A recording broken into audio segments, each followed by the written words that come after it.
آج کی مجلس میں بطور خاص ہندوستان کے علماء، ہندوستان کے عام مسلمانوں سے یہ گزارش کرنا چاہتا ہوں کہ آپ حضرات ہندوستان کے حالات کے حوالے سے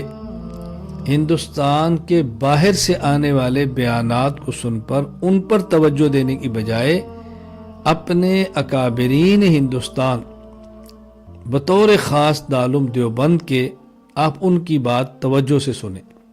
بطور خاص جو ہمارے اکابرین ہندوستان کے ہیں، ہمارے مشائخ اہل حق ہندوستان کے ہیں، ان سے پوچھیں موجودہ حالات میں ہمیں کیا کرنا چاہیے، ہمیں کس رائے پہ عمل کرنا چاہیے،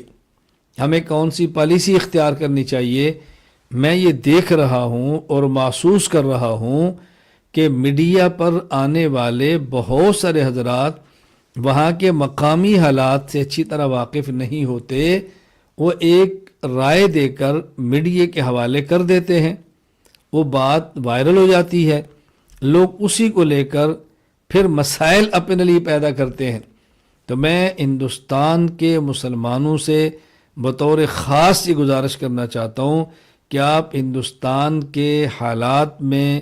ہندوستان کے اکابر اور مشائخ کی بات پر توجہ دیں، جیسے وہ فرماتے ہیں اس پر عمل کریں،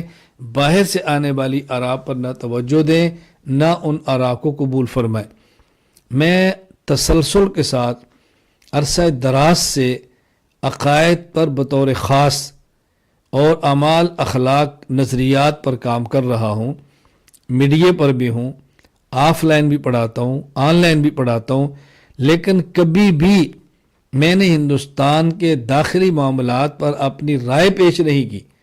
میں ان معاملات میں وہاں کے علماء، وہاں کے مشائخ کے سپرد کرتا ہوں کہ جیسے وہ فرماتے ہیں ان کی رائے پر توجہ دیں، ہندوستان کے حوال پر میری رائے پر توجہ نہ دیں۔ میں رائے دیتا ہی نہیں کہ آپ کو توجہ دینے کی ضرورت پیش آئے، لیکن اگر میں دے بھی دوں تو آپ وہاں کے اکابرین کی رائے دے کے ان کے مطابق چلیں۔ وہ وہاں کے ماحول کو سمجھتے ہیں، وہاں کے حالات کو سمجھتے ہیں، وہاں کا ماضی ان کے سامنے ہے، موجودہ حالات ان کے سامنے ہے، مستقبل میں انہیں وہاں پہ رہنا ہے۔ تو جیسے وہ فرمائیں ان کی رائے پر توجہ دیں، ان کی رائے کو اختیار کریں، ان کے دامن کو پکڑ کے رکھیں، انشاءاللہ العزیز اللہ تعالیٰ عافیت فرمائیں گے۔ میں دعا کرتا ہوں، دل سے کرتا ہوں، اللہ تعالیٰ کے حضور گڑ گڑا کر کرتا ہوں کہ اللہ تو بطور خاص ہندوستان کے مسلمانوں کے حالات پہ رحم فرما، ان کی صلاح فرما، ان کے مستقبل کو بھی اچھے سے اچھا بنا دے۔ اے اللہ تعالیٰ جو دینی تقاضے ہیں ان پر انہیں بھی اور مجھے ہم سب کو عمل کرنے کی توفیق عطا فرما۔ وآخر دعوانا ان الحمد للہ رب العالمین۔